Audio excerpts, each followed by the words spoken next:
Hello everyone, welcome to BSP pharmacy. BSP pharmacy में आपका स्वागत है। तो कैसे हैं आप सब? आई होप आप सब बहुत ही ज़्यादा अच्छे होंगे।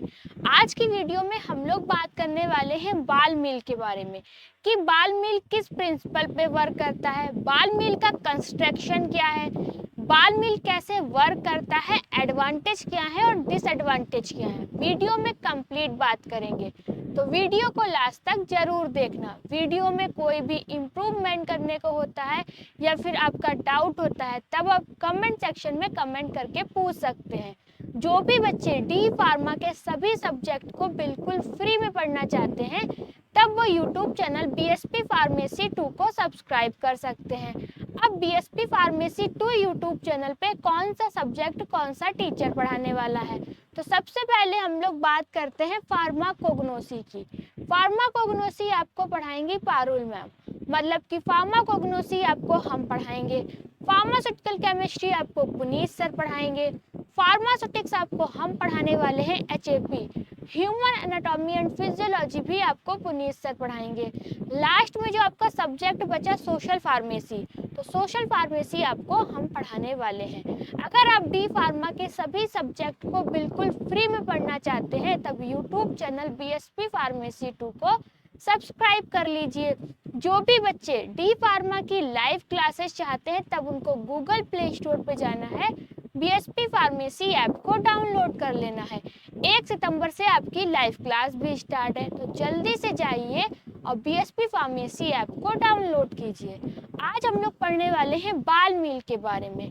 बाल मील क्या है? जैसे कि हम कोई भी टैबलेट बना रहे हैं तो जो ड्रग है उसको फाइन पाउडर में कन्वर्ट करने के लिए या फिर साइज रिडक्शन करने के लिए जिस इक्विपमेंट का यूज़ करते हैं उसको बाल मील कहते हैं। जैसे कि साइज रिडक्शन करने के लिए 2 इक्विपमेंट का यूज़ किया जाता है, एक हेमर मील और बाल मील। हेमर मील बाल मील बहुत ही ज़्यादा क्या होता है, एग्जाम में पूछा जाता है। तो हेमर मील के बारे में हम लोग पढ़ चुके हैं। आज हम लोग पढ़ने वाले हैं बाल मील के बारे में कि जो बाल मील है वो किस प्रिंसिपल पे वर्क करता है। ठीक है, बाल मील का कंस्ट्रक्शन क्या है, मतलब कि बाल मील में कौन कौन से पार्ट पाए जाते हैं, वो किस टाइप से अरेंज होते हैं और उनका फंक्शन क्या होता है। वर्किंग, बाल मील कैसे वर्क करता है, एडवांटेज क्या है, डिसएडवांटेज क्या है, वीडियो में कंप्लीट बात करेंगे, तो वीडियो को लास्ट तक जरूर देखना। और ये जो आपकी बाल मील की पीडीएफ है वो हम अपने व्हाट्सएप ग्रुप पे अपलोड कर देंगे, आप वहां से जाके डाउनलोड कर सकते हैं। व्हाट्सएप ग्रुप की लिंक आपको डिस्क्रिप्शन बॉक्स में मिल जाएगी, तो जल्दी से जाइए और व्हाट्सएप ग्रुप को भी ज्वाइन कीजिए।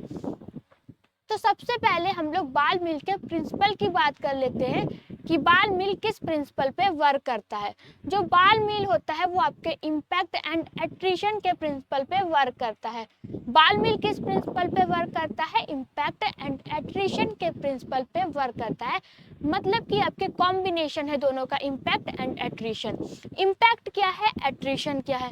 जैसे कि इम्पैक्ट का मतलब होता है आपका दबाव, इम्पैक्ट का मतलब होता है आपका टकराना, और जो आपका एट्रिशन है, एट्रिशन का मतलब होता है रगड़ या फिर आपका दबाव।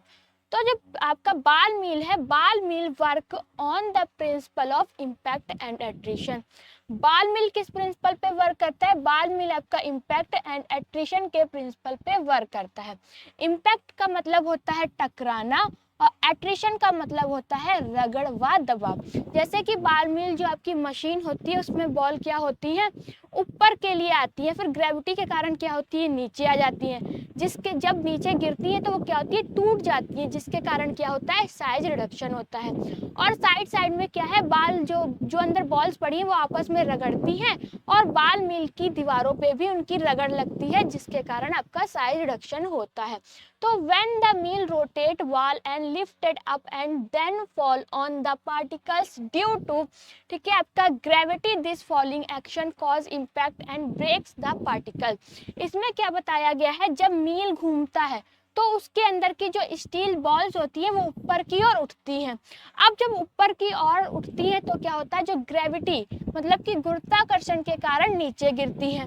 इस गिरने की क्रिया से जो पार्टिकल्स होते हैं उन पे क्या पड़ता है, इम्पैक्ट पड़ता है और वो टूट जाते हैं। जो भी आपका मटेरियल है बाल मिल के अंदर है, ठीक है, जब आपकी मील घूमती है, रोटेट होती है, तो जो बॉल्स होती हैं वो ऊपर की ओर उठती हैं। अब जब ऊपर की ओर उठती है तो ग्रेविटी के कारण क्या होती है, वो नीचे गिरती है।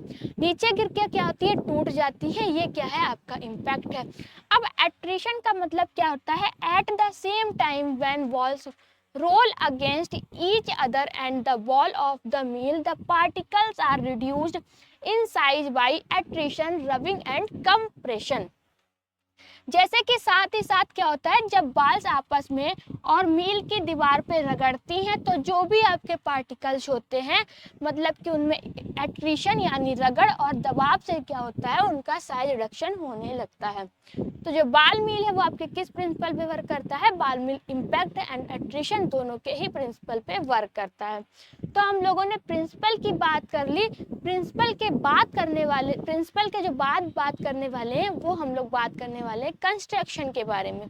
कंस्ट्रक्शन क्या होता है, कंस्ट्रक्शन का मतलब होता है जो बाल मील आपका इक्विपमेंट है वो उनमें कौन कौन से पार्ट पाए जाते हैं, वो किस टाइप से अरेंज होते हैं, और वो जो पार्ट है उनका क्या क्या फंक्शन होता है, ये हम लोग पढ़ते हैं कंस्ट्रक्शन के अंदर। तो बाल मील में कौन कौन से पार्ट पाए जाते हैं, सबसे पहले एक सिलेंड्रिकल होता है, ठीक है, लाइनिंग मतलब कि इनर सरफेस होती है, बॉल्स होती है, इनलेट एंड आउटलेट लगा होता है, मतलब कि जो भी आपका मटेरियल है उसको इन करने के लिए इनलेट लगा होता है, उस मटेरियल को बाहर निकालने के लिए आपका आउटलेट लगा होता है। तो सबसे पहले हम लोग सिलेंड्रिकल की बात करते हैं। जो सिलेंडर होता है, जैसे कि ये आपकी क्या है, बाल मील है, ठीक है, बाल मील, ये बाहर क्या है, ये जो वो आपका सिलेंड्रिकल टाइप का है, ये आपका सिलेंडर है, अंदर से बाल्स लगी हैं। तो सिलेंडर का क्या काम होता है, तो हम लोग सिलेंडर के काम की बात कर लेते हैं। It is a hollow cylindrical shell made of steel. जो सिलेंडर होता है वो आपका किसका बना होता है, स्टील का बना होता है। एक खोखला मतलब कि होलो बेलनाकार सिलेंडर पात्र होता है जो कि आपका स्टील का बना होता है। सेकेंड है, it is mounted on A metallic frame and can rotate horizontally. ये क्या है आपका, इसे धातु के फ्रेम पर क्या करा जाता है, लगाया जाता है और क्षैतिज हॉरिजेंटल दिशा में घूमता है। ये कैसे घूमता रहता है, जैसे कि ये मील है आपकी और इस टाइप से ये हॉरिजेंटली घूमता रहता है, ठीक है। सिलेंडर की बात कर ली, सिलेंडर कैसा होता है, सिलेंडर आपका खोखला होता है, बेलनाकार होता है, जो कि आपका स्टील का बना होता है।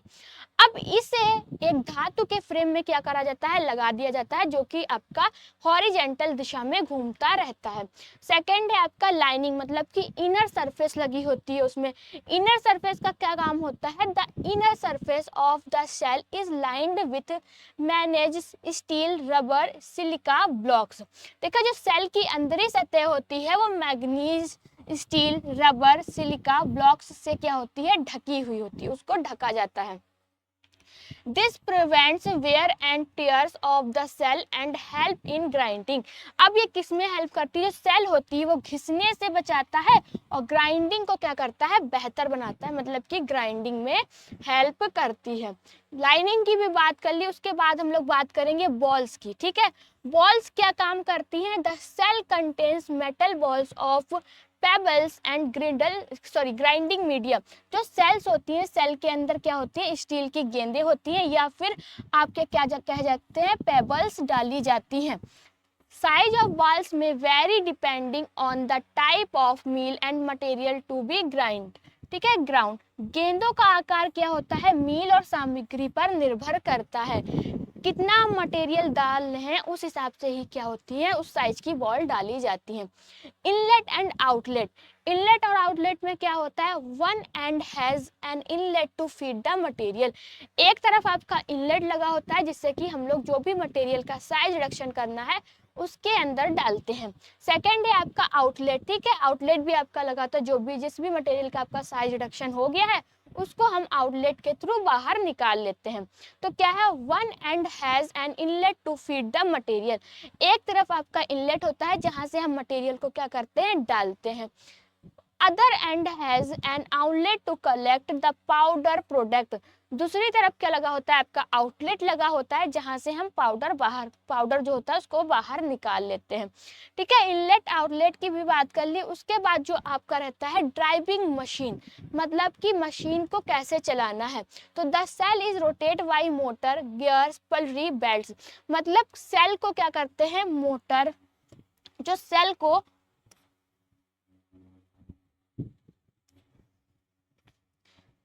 को मोटर, गियर्स, पलरी, बेल्ट्स द्वारा घुमाया जाता है। ठीक है, this rotation help in lifting and drop the balls for grinding action. और यही जो रोटेशन होता है वो बॉल्स को ऊपर उठाता है और गिराता है, जिससे क्या होता है, आपकी ग्राइंडिंग होती है। जिस भी मटेरियल का हमें साइज रिडक्शन करना है, उसे पाउडर में कन्वर्ट करना है, उसकी क्या होती रहती है, ग्राइंडिंग होती रहती है। तो ये हम लोगों ने बात की कंस्ट्रक्शन की, बाल मिल की, कि बाल मिल में कौन कौन से पार्ट पाए जाते हैं, उनका काम क्या होता है। अब कंस्ट्रक्शन के बाद हम लोग बात करने वाले हैं वर्किंग की। जो आपका बाल मिल है वो किस तरीके से वर्क करता है। तो सबसे पहले हम लोगों को क्या करना होता है, the material to be ground is feed into the ball mill through inlet. जिस भी मटेरियल का हमको साइज रिडक्शन करना है, उसको पाउडर में कन्वर्ट करना है, उसको इनलेट के थ्रू क्या कर देते हैं, अंदर की ओर बाल मिल के अंदर डाल देते हैं। फिर सेकंड है the hollow cylinder shell rotates around it is horizontal axis by a motor and gears. जो आपका बेलनाकार सेल मोटर और गियर द्वारा क्या होता है, वो जो आपका बाल मिल होता है वो हॉरिजेंटल पे घूमने लगता है, मतलब कि क्षैतिज दूरी पर घूमने लगता है। As the shell rotates the ball inside are carried up on the rising side of the shell. Shell के घूमने पर अंदर की जो गेंदें होती हैं वो ऊपर की ओर उठती हैं। ठीक है, when the balls reach near the top they fall down due to gravity, his falling action cause impact which breaks large particles. जब गेंदें ऊपर से नीचे गिरती हैं तो क्या होता है, इम्पैक्ट मतलब कि टकराव के कारण बड़े कणों को तोड़ देती हैं और उनका क्या होता है, साइज रिडक्शन हो जाता है। At the same time balls roll against each other and the wall of the mill. साथ ही साथ गेंदें आपस में और सेल की दीवार से रगड़ती हैं और आपका साइज रिडक्शन होने लगता है। जो भी आपका मटेरियल है वो पाउडर में कन्वर्ट होने लगता है। तो सबसे पहले आपको क्या करना होता है, जिस भी मटेरियल का हमको साइज रिडक्शन करना है, पाउडर में कन्वर्ट करना है, उसको हम लोग बाल मिल के अंदर डालते हैं। किसके थ्रू डालते हैं, इनलेट के थ्रू डालते हैं। फिर स्विच होता है, उसको ऑन कर देते हैं। जो भी आपका बाल मिल है वो हॉरिजेंटल घूमने लगता है और बॉल्स आपकी क्या होती हैं, ऊपर की ओर उठती हैं। फिर ऊपर की ओर उठती हैं, ग्रेविटी के कारण वो नीचे गिरती हैं। नीचे गिरने से जो भी आपका मटेरियल है वो क्या होता है, टूट जाता है। अब जब बॉल नीचे गिर रही है, मटेरियल से टकरा रही है और जो भी आपकी दीवार है उससे रगड़ खा रही है, जिसकी वजह से क्या होता रहता है, आपका पाउडर में कन्वर्ट होता रहता है मटेरियल। इस टाइप से आपका क्या होता है, बाल मिल वर्क करता है। बाल मिल के वर्किंग की बात कर ली। अब हम लोग बाल मिल के कंस्ट्रक्शन को एडवांटेज की बात करने वाले हैं कि बाल मिल का क्या क्या एडवांटेज है, क्या क्या फायदे हैं। सबसे पहला है आपका suitable for both wet and dry grinding. हम बाल मिल से सूखा और गीला दोनों टाइप का मटेरियल की ग्राइंडिंग कर सकते हैं। Can reduce particle to very fine size, बहुत बारीक कणों तक पीस सकता है। जो आपका बाल मिल से अगर हमें किसी भी मटेरियल को बहुत ही फाइन पाउडर में कन्वर्ट करना है तो बाल मिल के थ्रू क्या कर सकते हैं, हम पाउडर में कन्वर्ट कर सकते हैं। Can we use for grinding a wide variety of material, hard, soft और आपकी ब्रिटल फाइबर्स। विभिन्न प्रकार की सामग्री कठोर, नरम, भुरभुरी, रेशेदार को पीसने में सक्षम है। जैसे कि हमारे पास बहुत ही ज़्यादा हार्ड मटेरियल है, बहुत ज़्यादा सॉफ्ट मटेरियल है और आपका भुरभुरा मटेरियल है, रेशेदार मटेरियल है। तो इन सारे मटेरियल से हम मटेरियल को साइज रिडक्शन कर सकते हैं बाल मिल के थ्रू। एंड ऑपरेट, लगाना और चलाना क्या होता है, बहुत ही ज़्यादा आसान होता है। Can grind large quantity of material at once, एक बार में बड़ी मात्रा में सामग्री पीसी जा सकती है। जैसे कि हमें बहुत ज़्यादा पाउडर का कोई भी ट्रक है, उसका साइज रिडक्शन करना है तो हम एक बार में कर सकते हैं। तो आपके बाल मिल के क्या क्या एडवांटेज है, सबसे पहला एडवांटेज है कि हम सूखा और गीला दोनों टाइप के मटेरियल का साइज रिडक्शन कर सकते हैं बाल मिल के द्वारा। फिर आपका दूसरा जो रहने वाला है, दूसरा है can reduce particle to very fine, बहुत ही बारीक कणों तक पीस सकता है। ठीक है, जैसे कि कठोर आपका कोई मटेरियल है, नरम मटेरियल है, भुरभुरा मटेरियल है, रेशेदार मटेरियल है। अगर इन टाइप के मटेरियल का हमको साइज रिडक्शन करना है तो बाल मिल के द्वारा कर सकते हैं। ठीक, लगाना और चलाना क्या होता है, बहुत ही आसान होता है, एक बार में बड़ी सामग्री का रिडक्शन किया जा सकता है। ये आपके हैं बाल मिल के एडवांटेज। अब डिसएडवांटेज की बात करेंगे कि बाल मिल के क्या क्या डिसएडवांटेज है। तो सबसे पहले आपका डिसएडवांटेज देखने को मिलेगा, requires more powder compare to other mills. अन्य मिल की तुलना में ज़्यादा बिजली की ज़रूरत होती है। ठीक है, grinding process is slow specially for very fine powder. बहुत बारीक पाउडर बनाने में क्या होता है, ज़्यादा समय लगता है। Produce a lot of noise and vibrate during operation. चलने पर ये क्या करती है, बहुत ही ज़्यादा शोर करती है और उसमें वाइब्रेशन भी होता है। Equipment is large in size and not portable. Machine बहुत बड़ी होती है, इसे आसानी से इधर उधर नहीं ले जाया सकता है। ठीक है, balls and inners lining get worn out and need replacement. Balls और अंदर की लाइनिंग क्या होती है, घिस जाती है, जिन्हें बार बार बदलना पड़ता है। तो आपके बाल मिल के क्या क्या एडवांटेज है, बाल मिल जो मशीन है बहुत ही ज़्यादा बड़ी होती है, इसको आसानी से एक इधर से दूसरे इधर नहीं ले जाया जा सकता। ठीक है, एक एडवांटेज आपका ये हो गया। अब जब बाल मिल चलती है तो इसमें बहुत ज़्यादा क्या होता है, शोर होता है, वाइब्रेशन होता है। इसमें बहुत बारीक पाउडर बनाने में क्या लगता है, बहुत ज़्यादा टाइम लगता है। और इसमें अन्य मिल्स की तुलना में जो बाल मिल होती है बहुत ही ज़्यादा बिजली लेती है। लास्ट में आपका बचा बाल्स और अंदर की लाइनिंग घिस जाती है, जिसके कारण बॉल्स और लाइनिंग को क्या करना पड़ता है, बार बार लगाना पड़ता है। ये आपके हैं बाल मिल के एडवांटेज। ठीक है, बाल मिल के बारे में हम लोगों ने कंप्लीट बात की कि बाल मिल किस प्रिंसिपल पे वर्क करता है, बाल मिल का कंस्ट्रक्शन क्या है, वर्किंग क्या है, एडवांटेज एंड डिसएडवांटेज। ठीक है, तो बाल मिल की जो पीडीएफ है वो हम अपने व्हाट्सएप ग्रुप पे अपलोड कर देंगे, आप वहां से जाके डाउनलोड कर सकते हैं। व्हाट्सएप ग्रुप की लिंक आपको डिस्क्रिप्शन बॉक्स में मिल जाएगी, तो जल्दी से जाइए और व्हाट्सएप ग्रुप को भी ज्वाइन कीजिए। अब जो भी बच्चे डी फार्मा की लाइव क्लासेस चाहते हैं तब उनको गूगल प्ले स्टोर पे जाना है, बीएसपी फार्मेसी ऐप को डाउनलोड कर लेना है। 1 सितंबर से आपकी लाइव क्लास भी स्टार्ट है। अब जब आपको वहाँ पे डाउनलोड करेंगे, जाके रजिस्टर करेंगे, तब आपको 2 तरह के कोर्स देखने को मिलेंगे। एक होगा मास्टर कोर्स और दूसरा होगा डिजिटल कोर्स। मास्टर कोर्स क्या है, डिजिटल कोर्स क्या है, जैसे कि मास्टर कोर्स के अंदर आपको 18 फीचर्स मिलेंगे, डिजिटल कोर्स के अंदर आपको 8 फीचर्स देखने को मिलेंगे। मास्टर कोर्स का जो प्राइस है वो 2499 रुपये है, डिजिटल कोर्स का प्राइस आपका 999 रुपये है। ठीक है, अगर आप आज मास्टर कोर्स को ज्वाइन करते तब आपका प्राइस रहने वाला है मात्र 599 रुपये। डिजिटल कोर्स अगर आप ज्वाइन करेंगे, अगर आप मास्टर कोर्स ज्वाइन करते तो कुछ इस तरीके के ऑल इन वन नोटबुक आपके घर पे भेजे जाएंगे। ठीक है, जिसको कि टीचर ने खुद अपने हाथों से तैयार किया है। एक नोटबुक के अंदर आपके पांचों के पांचों सब्जेक्ट मिल जाएंगे, बहुत ही इजी लैंग्वेज में लिखा है, सब कुछ फ्लो चार्ट में समझाया गया है, डायग्राम को भी बहुत अच्छे से डिजाइन किया गया है। मास्टर कोर्स ज्वाइन करेंगे तो ये नोटबुक आपके घर पे भेजे जाएंगे, वो भी बिल्कुल फ्री में। ना ही आपसे नोटबुक का पैसा लिया जाएगा, साथ ही साथ डिलीवरी चार्ज भी नहीं लिया जाएगा। डिजिटल कोर्स में ऐसी कोई नोटबुक आपके घर पे नहीं भेजी जाएगी, कंप्यूटराइज नोट्स की पीडीएफ मिलेगी जो कि आपके ऐप के अंदर ही रहेगी। जिन बच्चों को नोटबुक नहीं मंगाना है उनके लिए बेस्ट डिजिटल कोर्स है, और जिन बच्चों को नोटबुक मंगाना है उनके लिए बेस्ट मास्टर कोर्स है। तो जल्दी से प्ले स्टोर पे जाइए, बीएसपी फार्मेसी ऐप को डाउनलोड कीजिए और मास्टर कोर्स को ज्वाइन कीजिए। अगर आपको वीडियो अच्छी लगी हो तो लाइक करें, कमेंट करें और हमारे चैनल को सब्सक्राइब करें। वीडियो को लास्ट तक देखने के लिए थैंक यू सो मच।